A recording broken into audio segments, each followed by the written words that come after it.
მოგესალმებით ეთერშია დასოტევი საინფორმაციო გამოშვება დღის მთავარ სიახლეებს მარიამ ელიავა გაგაცნობთ. ევროკავშირში ხშირად ატარებენ შეხვედრებს, რომ საქართველოს არ მიიწვიონ ისეთ თემებზე, როგორიც არის გაფართოება, დაკავშირებადობა. არ იწვევენ საქართველოს დაგრჩებაში თაბეჭდილება, რომ შეხვედრა არის ორგანიზებული მხოლოდ და მხოლოდ იმისთვის, რომ საქართველოს არ მიიწვიონ და ამან რაღაც ერთდღიანი დღის წესრიგის შექმნას ქვეყნის შიგნით და ისაუბრონ ამ თემაზე. უბრალოდ უინტერესოა, ბევრად უფრო მნიშვნელოვანი მოვლენები ხდება გლობალურად სამყაროში. ჩვენს რეგიონში ძალიან მნიშვნელოვანი პროცესები მიმდინარეობს და უფრო მნიშვნელოვანია, რომ თვალყური ვადევნოთ მას.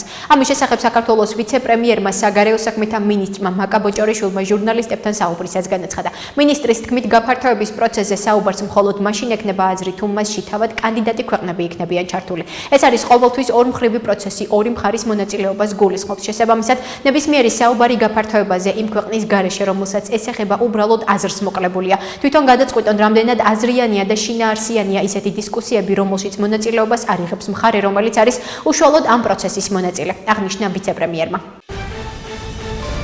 შიდა ქართლის პოლიციას ახალი ხელმძღვანელი ჰყავს. ამ თანამდებობაზე პოლიციის პოლკოვნიკი რამაზ თათარაშვილი გადაიყვანეს. აქამდე აღნიშნული პოზიცია სერგი ბზიშვილს ეკავა. შინაგან საქმეთა მინისტრი სულხან თამაზაშვილი პირველ მოადგილე რონი მესხთან ერთად შიდა ქართლის პოლიციის დეპარტამენტს ეწვია, სადაც სამუშაო თათბირი გამართა და თანამშრომლობს ახალი დირექტორი. პოლიციის პოლკოვნიკი რამაზ თათარაშვილი წარუდგინა. თათარაშვილმა აღნიშნულ თანამდებობაზე სერგი ბზიშვილი შეცვალა, რომელიც საქმიანობას საპატრულო პოლიციის დეპარტამენტის მცხეთა მთიანეთის მთავარი სამმართველოს უფროსის პოზიციაზე გააგრძელებს. შინაგან საქმეთა მინისტრმა ახლად დანიშნულ დირექტორს პროფესიულ საქმიანობაში წარმატება უსურვა და დეპარტამენტის თანამშრომლებისგან რეგიონში პრევენციული საპოლიციო ღონისძიებების შესახებ დეტალური ინფორმაცია მიიღო. რამაზ თათარაშვილი ამ დრომდე იმერეთის პოლიციის დეპარტამენტის დირექტორის თანამდებობას იკავებდა.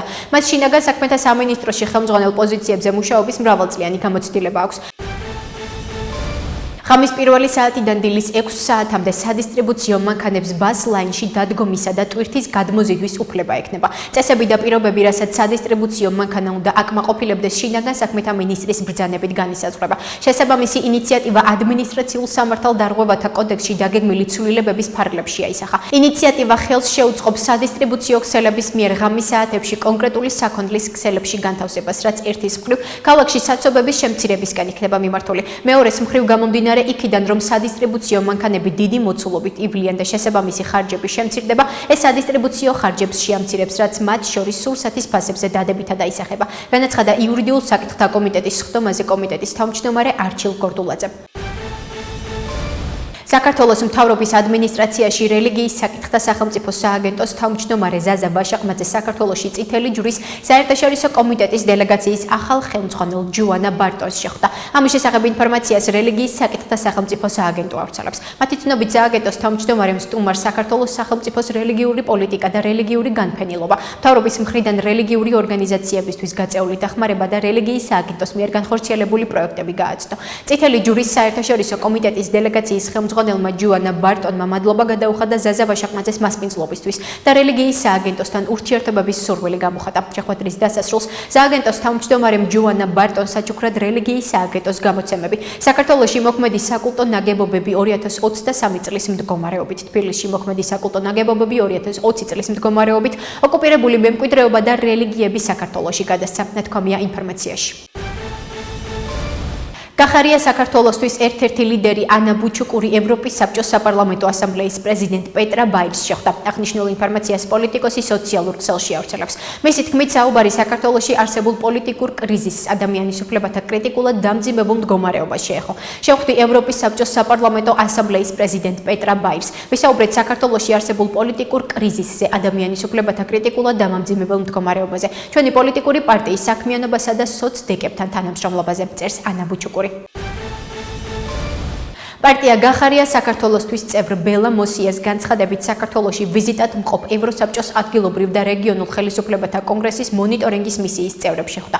მისი განმარტებით შეხვედრაზე ყურადღება გაამახვილა ოპოზიციის წარმომადგენლების მიმართ ზეწოლის პრაქტიკაზე და იმ გამოწვევებზე, რომლებიც ადგილობრივ დონეზე დემოკრატიულ მმართველობასა და პოლიტიკური პლურალიზმის უზრუნველყოფას უქმნის საფრთხეს. დღეს როგორც პარტია გახარია საქართველოსთვის დელეგატი ევროსაბჭოს ადგილობრივ და რეგიონულ ხელისუფლებათა კონგრესში შეხვდი კონგრესის მონიტორინგის მისიის წევრებს, რომლებიც თანხმობით საქართველოში ადგილობრივი თვითმმართველობის ევროპული ქარტიის შესრულების შესაფასებლად იმყოფებიან. კონგრესის მონიტორინგის პროცესი ევროსაბჭოს ყველა წევრ სახელმწიფოში პერიოდულად ტარდება და მიზნად ისახავს იმის შეფასებას, თუ რამდენად სრულად და ეფექტიანად ასრულებს ქვეყანა ადგილობრივი თვითმმართველობის ევროპული ქარტიით ნაკის ვალდებულებებს. წერს ბელა მოსია Facebook-ზე.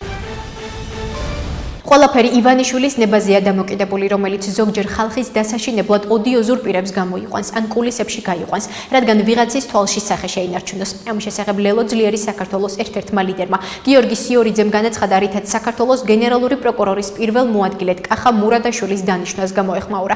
მისი თქმით, მთავარია, რომ სისტემა დამნაშავე და დამპალია, რომელიც აუცილებლად უნდა შეიცვალოს ქართული ოცნების რეჟიმთან ერთად. ყველაფერი მის ნებაზეა დამოკიდებული, ასევე არის მიმდინარე როტაციები შინაგან საქმეთა სამინისტროსა თუ პროკურატურაში. გავრცელებული ინფორმაციით მურადაშვილი აღნიშნულ პოზიციაზე მიმდინარე წლის 22 ივნისს დაინიშნა. მურადაშვილამდე პირველი მოადგილის თანამდებობას ზურაბ ბელთაძე იკავებდა. ის ახლა მოადგილის პოსტზე რჩება. კახა მურადაშვილი სხვადასხვა პერიოდში პოლიციაში მაღალ თანამდებობებს იკავებდა. ახლა კი გაგაცნობთ უცხოეთის სიახლეებს. დასავლეთმა უსაფრთხოების შესახებ რუსეთის გაფრთხილებები არ უნდა უგულებელყოს. ამის შესახებ რუსეთის საგარეო საქმეთა მინისტრმა სერგეი ლავროვმა განაცხადა. არ შეიძლება ჩვენმა მოწინააღმდეგეებმა განუსაზღვრელი ვადით და დაუსჯელად უგულებელყონ ჩვენი მკაფიოდ გამოხატული გაფრთხილებები ჩვენი ქვეყნის ეროვნული უსაფრთხოებისთვის, მიუღებელი საფრთხეების შექმნისა და უკრაინის რუსული და რუსულენოვანი მოსახლეობის ლეგიტიმური უფლებების შესახებ ყველა შესაძლო ვალდებულების დარღვევის დაუშვებლობის შესახებ, განაცხადა ლავროვმა. მისი თქმით, დასავლეთის ქვეყნებმა უარი უნდა თქვან მოსკოვის ინტერესების სასიცოცხლო სფეროებში ექსპანსიის ნებისმიერ გეგმაზე. ლავროვის მტკიცებით, ევროკავშირის ამჟამინდელი პოზიცია უკრაინასთან დაკავშირებით არაადეკვატურია. ლავროვმა ასევე აღნიშნა, რომ რუსეთი კონფლიქტის დროებით გადაწყვეტას არ დათანხმდება და არავის სიტყვას არ დაეყრდნობა. კიევი, როდესაც ფრონტზე მარცხს განიცდის, აგრესიულად რეაგირებს და რუსეთის სამოქალაქო ინფრასტრუქტურაზე დარტყმებით თავის ნაცისტურ არსს ავლენს. ამის შესახებ რუსეთის პრეზიდენტის პრესმდივანმა დიმიტრი პესკოვმა განაცხადა, კიევის რეჟიმი თავისი უკვე აშკარა ნაცისტური ბუნებიდან გამომდინარე რუსეთის სამოქალაქო ინფრასტრუქტურის ობიექტებზე დარტყმებით პასუხობს, აღნიშნა პესკოვმა. მისი თქმით, ყველა დანაშაული დოკუმენტირებულია, არავინ დაივიწყებს და კიევის რეჟიმმა პასუხი უნდა აგოს. ეს აუცილებლად უნდა გაკეთდეს, რადგან დანაშაულები აშკარაა. ისინი აშკარად დოკუმენტირებული და არქივირებულია. ეს ყველა დღის წესრიგშია, არავინ დაივიწყებს, განაცხადა პესკოვმა. ამერიკის შეერთებული შტატების სენატმა დაამტკიცა რეზოლუცია, რომელიც პრეზიდენტ დონალდ ტრამპს ავალებს შეწყვიტოს ომი ირანში ან მიიღოს კონგრესის თანხმობა სამხედრო მოქმედებების გაგრძელებამდე. რეზოლუცია ავალებს პრეზიდენტს გაიყვანოს ამერიკის შეერთებული შტატების შეიარაღებული ძალები ირანის წინააღმდეგ მიმდინარე სამხედრო მოქმედებებიდან. თუ ამისთვის არ არსებობს ომის ოფიციალური გამოცხადება ან კონგრესის მიერ გაცემული სპეციალური ავტორიზაცია ირანის წინააღმდეგ სამხედრო ძალის გამოყენებაზე, აღნიშნულია დოკუმენტში. BBC-ის ინფორმაციით, დოკუმენტი 50 ხმით 48 წინააღმდეგ დაამტკიცეს რეზოლუციის მხარდასაჭერად დემოკრატებთან ერთად 4 რესპუბლიკალმა სენატორმა მისცა ხმა. ირანის პრეზიდენტ მასუდ პეზეშკიანის განცხადებით, ირანის სარაკეტო პროგრამა შეერთებულ შტატებთან გაფორმებული ურთიერთგაგების მემორანდუმის ნაწილი არ არის. ინფორმაციას CNN-ი ავრცელებს. ჩვენი რაკეტების შესახებ დისკუსია ურთიერთგაგების მემორანდუმში არ არსებობს და არც არასდროს იქნება, განაცხადა პეზეშკიანმა პაკისტანში გამართულ პრესკონფერენციაზე. მისი მტკიცებით, ირანის სარაკეტო პროგრამა ეროვნული თავდაცვისთვის აუცილებელია. რაკეტები რომ არ გვქონოდა, რომლებსაც ჩვენი თავდაცვისთვის ვიყენებთ, ისრაელი და შეერთებული შტატები ირანს გაანადგურებდნენ, აღნიშნა პეზეშკიანმა. ირანის პრეზიდენტმა ეს კომენტარები ისლამაბადში ვიზიტის დროს გააკეთა, სადაც მან პაკისტანის ოფიციალურ პირებთან ორმხრივი ურთიერთობებისა და რეგიონული განვითარების შესახებ მოლაპარაკებები გამართა. ასეთი იყო მიმდინარე სიახლეები მომავალ შეხვედრამდე.